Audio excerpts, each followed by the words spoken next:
साथियों, आगे बढ़ते हुए आज अब हम इंटरेस्ट कैलकुलेशन ऑप्शन का प्रयोग करना सीखेंगे। इंटरेस्ट कैलकुलेशन का प्रयोग जब हम किसी कस्टमर को माल बेचते हैं उधार क्रेडिट पर, और जब वह समय पर उस बिल अमाउंट का भुगतान नहीं करता है, ऐसी अवस्था में कंपनी उस कस्टमर से कुछ लेट फाइन चार्ज कर लेती है। ऐसा हम सभी के साथ होता है। जब हम बिजली का बिल समय पर नहीं देते थे तो भी लेट फाइन लगता था। हम कभी कोई फीस जमा ना कर पाए स्कूल, कॉलेज, यूनिवर्सिटी में, तो उस पर भी लेट फाइन होता था। कुछ इस तरीके का ही है। लेकिन इंटरेस्ट कैलकुलेशन में जब पेनल्टी का अमाउंट निर्धारित किया जाता है तो वह परसेंटेज बेस्ड होता है। ऐसा नहीं कि किसी व्यक्ति ने लेट पेमेंट दिया तो हम 50 रुपये फाइन लेंगे। एक व्यक्ति का बिल अमाउंट 1000 रुपये, लेट फाइन 50 रुपये। एक व्यक्ति बिल अमाउंट 1,00,000 रुपये, पेनल्टी 50 रुपये। बिल्कुल नहीं, उनके बिल अमाउंट के अनुसार हम लेट फाइन चार्ज करते हैं। यह दोनों अवस्था में होता है। यह सन्ड्री डेटर एवं सन्ड्री क्रेडिटर दोनों साइड में हम एंट्री कर सकते हैं अपने सप्लायर और कस्टमर के लिए। जब हम सप्लायर को लेट पेमेंट करेंगे तो वहाँ पर इंटरेस्ट कैलकुलेशन एक्टिवेट होता है। यह सेक्शन बहुत ही ज़रूरी है, इसलिए ध्यानपूर्वक एक एक स्टेप को देखिए। सबसे पहले इंटरेस्ट कैलकुलेशन को एक्टिवेट करेंगे, जिसके लिए कंपनी फीचर F11 का प्रयोग करके या बटन बार से राइट साइड बॉटम में जा कर के ले सकते हैं। मैंने F11 का प्रयोग किया और अभी हमारा अकाउंटिंग फीचर चल रहा है, इसी का प्रयोग करते हैं। एंटर। इंटरेस्ट कैलकुलेशन को एक्टिवेट करने के लिए आपको एक बात ध्यान रखनी होगी कि आपका maintain details bill bye bill yes होना चाहिए, क्योंकि अगर बिल नहीं बनेगा तो वहाँ पर हमें पता भी नहीं चलेगा कि उधार कितने दिन का है और कैसे हम इंटरेस्ट कब से चार्ज करेंगे। तो हमारा maintain details bill bye bill already active है। और अब यहाँ पर आप पाएंगे मेंटेन, तो एक्टिवेट इंटरेस्ट कैलकुलेशन यस कर देते हैं। यह ऑप्शन भी यस कर देते हैं। Use advance parameter for interest calculation. साथियों, मैं चैप्टर वाइज ऑप्शंस आपको पढ़ा रहा हूँ, इससे आप परेशान मत होइएगा कि मैंने कोई ऑप्शन छोड़ दिया है। बिल्कुल नहीं, मैं एक एक ऑप्शन चैप्टर के अनुसार आपको आपकी सुविधा के लिए पढ़ाता रहूँगा। दोनों को यस करके कंट्रोल ए का प्रयोग करें या मल्टीपल टाइम एंटर प्रेस करें। मैंने कंट्रोल ए का प्रयोग किया। इंटरेस्ट एक्टिवेट हो गया है। अब इसका प्रयोग जब हम लेज़र क्रिएट करेंगे तब दिखाई देगा। पुराने लेज़र्स में भी आप इसे ऑल्टर करके ऐड कर सकते हैं और नए लेज़र में भी यह एक्टिवेट कर सकते हैं। अपने लेज़र क्रिएशन पर चलते हैं। Gateway of tally, account info के लिए ए, लेज़र के लिए एल एंड क्रिएट के लिए सी, ALC। लेज़र का नाम रखते हैं Rohit Kumar and sons. Rohit Kumar and sons को शॉर्ट कर देते हैं रोहित से। सन्ड्री डेटर का चुनाव यहाँ पर ऑलरेडी है, आप इसे चेंज भी कर सकते हैं। Maintain details, bill bye bill, yes, इसको 4 वीक का समय देते हैं और आपने देखा 4 वीक्स भी है एक्सेप्ट करता है, अर्थात 1 महीना। अब क्रेडिट लिमिट भी आप लगाना चाहें तो ऐड कर सकते हैं। मैंने इन्हें 50,000 रुपये की क्रेडिट लिमिट दी। एक्टिवेट इंटरेस्ट कैलकुलेशन तो यस करेंगे। आप पाएंगे कि आपके पास एक फॉर्म आ गया है। इसके ऑप्शंस यस, यस, नो करके आप आगे बढ़ेंगे। रेट ऑफ इंटरेस्ट परसेंटेज, हम मान के चलते हैं कि हमारी कंपनी किसी भी कस्टमर से 10% सालाना पर ईयर पर एनम का इंटरेस्ट चार्ज करेगी। 10%। अब यह किस पर निर्धारित होगा? क्योंकि लेज़र सन्ड्री डेटर का है तो यह डेबिट बैलेंस पर होगा। इसलिए हम इसे 365 दिन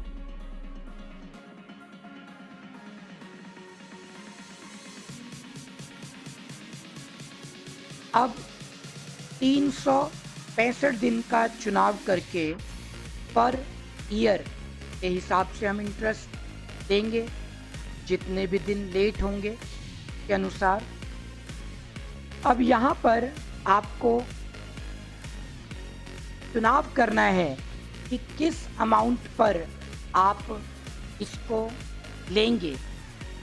क्योंकि यह कस्टमर का लेज़र है, सन्ड्री डेटर का, तो यहाँ पर आपको डेबिट बैलेंस लेना चाहिए।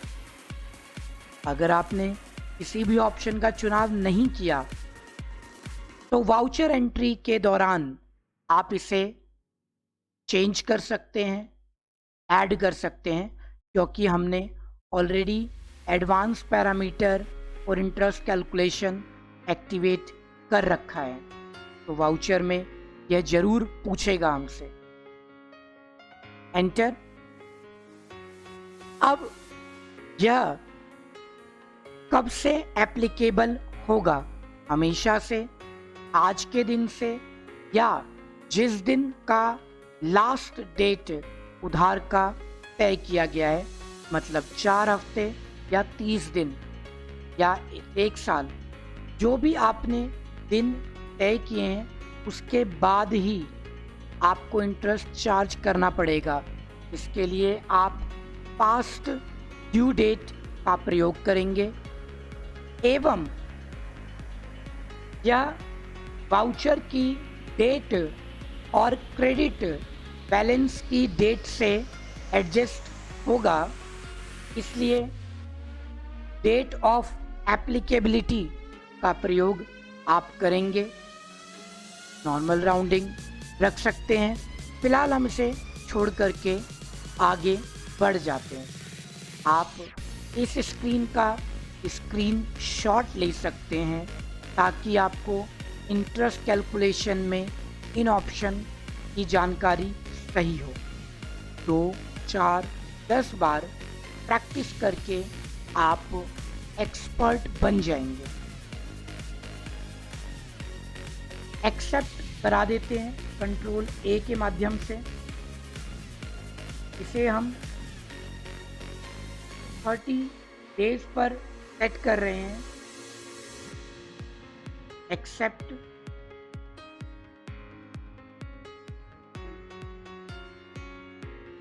तो 30 डेज पर इसलिए सेट किया गया क्योंकि वहाँ पर दिन के हिसाब से इंटरेस्ट कैलकुलेशन चलेगा।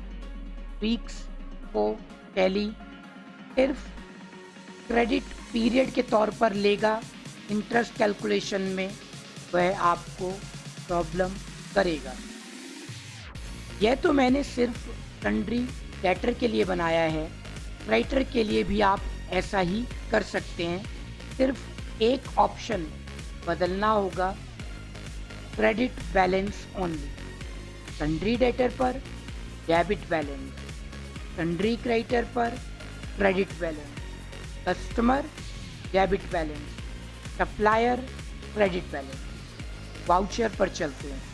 वी का प्रयोग करके अकाउंटिंग वाउचर में आए। सबसे पहले रोहित जी को उधार माल बेचते हैं। F8 का प्रयोग करके सेल्स वाउचर में इस समय हम हैं, यहाँ पर रोहित को सेलेक्ट करते हैं, अमाउंट देते हैं 10,000 रुपये। बिल बनाना अनिवार्य है। बिल बनाया गया 30 दिन के हिसाब से। और जैसा कि मैंने आपको बताया था कि वाउचर एंट्री करते समय आपको इंटरेस्ट कैलकुलेशन स्क्रीन दोबारा मिलेगी, तो आप कोई भी ऑप्शन बदलना चाहें बदल सकते हैं। सब कुछ पहले से तय है, बदलाव की कोई आवश्यकता नहीं है। एंट्री को एक्सेप्ट करा देता हूँ। आज टैली में 1 अप्रैल की डेट है। 30 दिन बाद यह बिल पेंडिंग हो जाएगा और उसके बाद हम इंटरेस्ट चार्ज करेंगे। चलिए इंटरेस्ट को चेक कराता हूँ आपसे। एस्केप करके भी चलते हैं। DSIR display statements of account, interest calculation, receivable. जब आप वहाँ जाएंगे तो पाएंगे कि वह खाली आ रहा है, क्योंकि प्रैक्टिकली यह एंट्री अभी 1 महीना पूरा नहीं कर पाई है। हम 1 अप्रैल को ही इंटरेस्ट देखना चाहते हैं, तो वहाँ पर हमें दोबारा से डेट ऐड करना पड़ेगा। कंपनियों में प्रैक्टिकली वाउचर की डेट हम बदलते रहते हैं और नई एंट्री करते हैं। साथियों, अभी तक मैंने आपको डेट बदलने से रिलेटेड ऑप्शन नहीं पढ़ाए हैं। आगे आप डेट से रिलेटेड ऑप्शन भी पढ़ेंगे। अभी हम इंटरेस्ट कैलकुलेशन में चलते हैं। Display statements of account, interest calculation, receivable. जैसा मैंने आपको बताया यह खाली है। जब आप F2 का प्रयोग करेंगे तब आप पाएंगे कि यहाँ पर एक डेट आ रही है। उस डेट के अनुसार हम इंटरेस्ट चेक करना चाहते हैं। मैंने इससे कहा कि 1 अप्रैल से लेकर के 1 अगस्त तक कितना इंटरेस्ट बनेगा। तो साथियों, इंटरेस्ट तो हमारा 1 मई से होगा, क्योंकि 30 दिन का तो हमने क्रेडिट पीरियड पहले ही छूट दे रखी है। अब आप पाएंगे कि यहाँ पर इंटरेस्ट अमाउंट आपको दिख रहा है, लेकिन कितने दिनों का है। एंटर प्रेस कीजिए, एंटर एंटर एंटर। अब आप पाएंगे कि यह विस्तार पूर्वक जानकारी दे रहा है। 1 मई से लागू होगा, 1 अगस्त 2020 तक, 92 डेज, 10%, और जो हमारा अमाउंट है वह 252 रुपये 5 पैसे बना है। तो साथियों, जो कंपनी आपको लेट पेमेंट करेगी उससे आप बिल अमाउंट प्लस इंटरेस्ट भी चार्ज करें।